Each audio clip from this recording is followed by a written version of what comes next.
projectiles on screen at once, so it gets pretty intense, especially in later ones.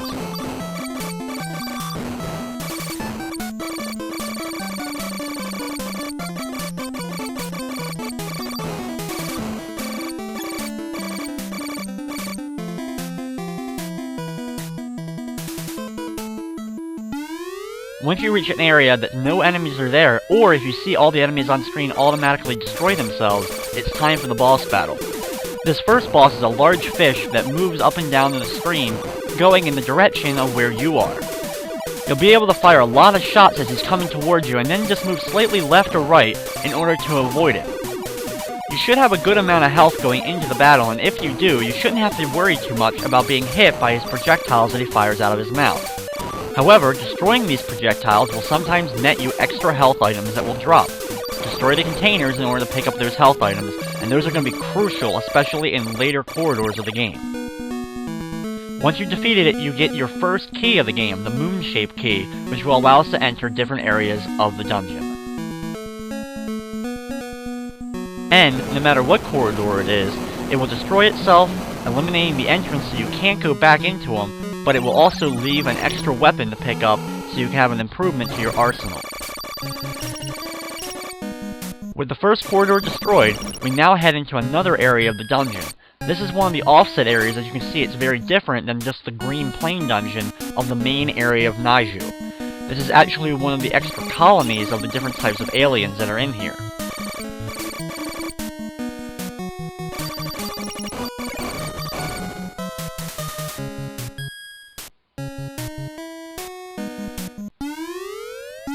It's time to deal with another one of the mini-bosses, and this mini-boss is really easy to contend with. It's a giant crab-like enemy that will stop exactly when it's on the same line as you. Just get up close to it and just keep firing, because the projectiles he throws out will just arch right over you and won't be able to hit you.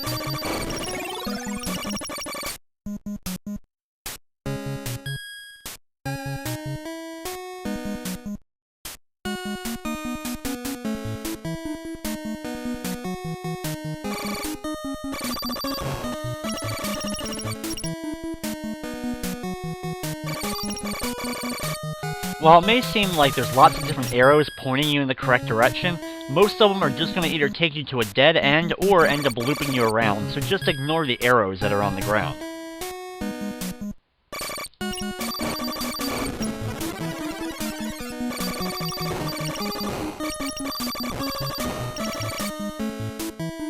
Up here, we enter another area, which will take us to the next corridor. This is the first of the extra corridors. This is Corridor 11. However, we're going to skip that right now and just continue on, and we'll get Corridor 11 on our way back through.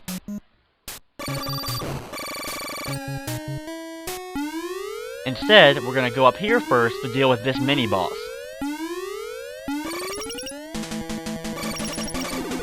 This one moves quickly towards your direction. It's hard to avoid it because it's coming at you pretty fast, so step as far away as you can and keep firing at it, and as soon as it starts getting close, immediately back up and move around. Thankfully, it won't take too many shots to destroy it, and you'll be rewarded with a great extra upgrade. When we defeat him, we end up getting one of the red landers.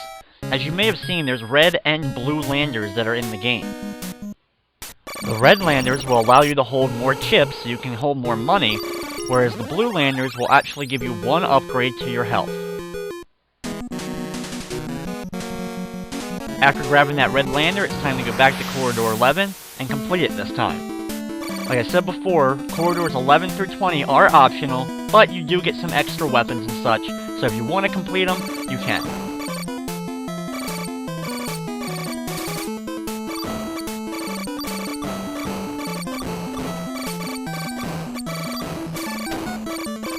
As you can see, like I mentioned before, that's pretty much an exact replica of Corridor 1, seeing that we have the same types of enemies as well as ground. The only difference is some of the enemies have different colors this time.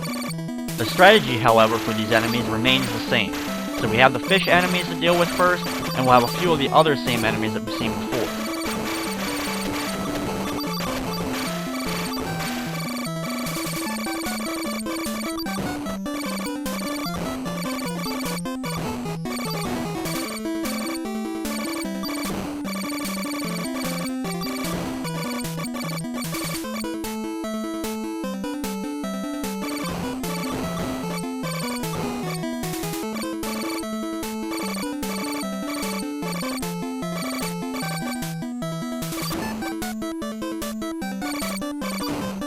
As long as you stay pretty much towards the bottom of the screen during this corridor, you shouldn't have really any trouble getting through these enemies.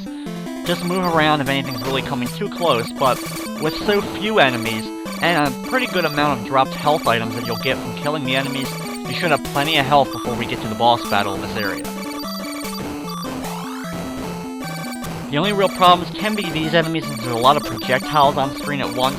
However, the projectiles for once are actually moving relatively slowly and you should be able to dodge within and out, as well as deliver a few hits to them to get rid of them. Once the screen starts to slow down, the enemies go away, it's time for the next boss battle of the game. Now this boss we're going to see multiple times throughout the game. This boss is hard to get close to, so you're going to have to stay towards mainly the bottom side of the screen in order to move back and forth and avoid the large lightning bolt streaks that he lets out. So, for your safety, just hang around the bottom side of the screen. You'll see that there's plenty of opportunity with enough space at the bottom in order to dodge all of these. However, with later versions of this boss, the streaks are going to get a lot larger and they're going to be a lot harder to dodge.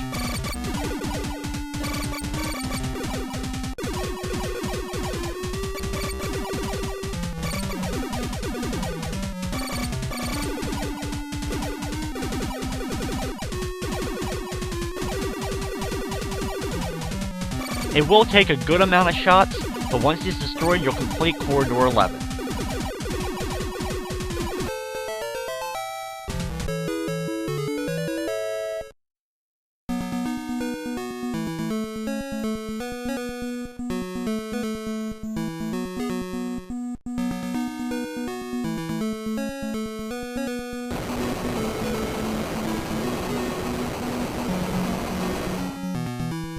For completing Corridor 11, we get the hand grenade weapon, which, just like a grenade, you'll throw out and it'll hit a small area which it lands on. It's an okay weapon, but it's really not that useful for a lot of the areas of the game. With that being grabbed, however, it's time to head backwards through this area so that we can start getting ready to head towards the next area.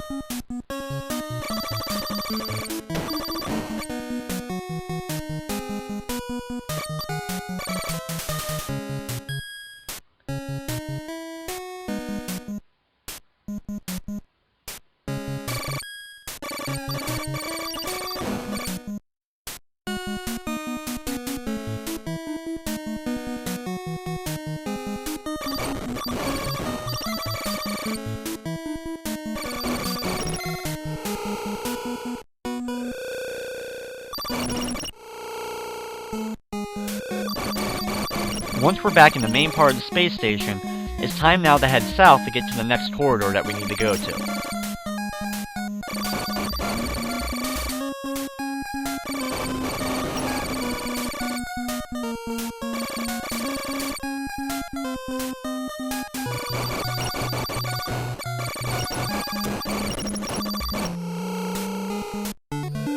Throughout the game, you're going to find large rooms that have these giant blue lanyards within them. These rooms are either save points, shops, or sometimes just information to help you along with your journey. This area is still connected to the previous area with the first two corridors that we were in, so the enemies that we're going to be facing inside of the scrolling areas are very similar as well. We're going to start off by going through the optional corridor number 12.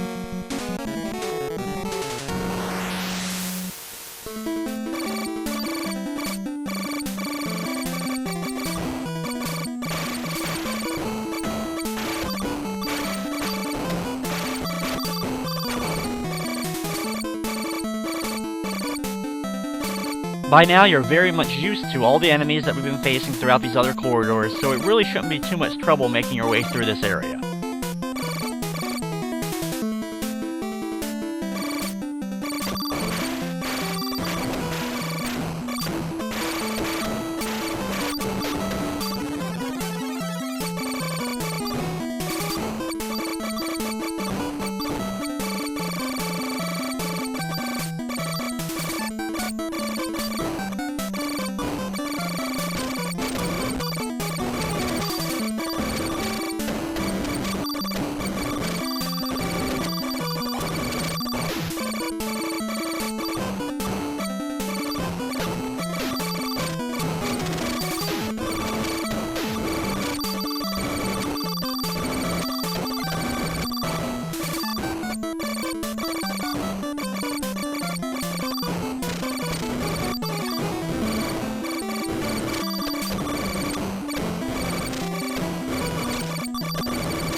Our boss for this corridor is a variation of the boss that we fought in the first corridor.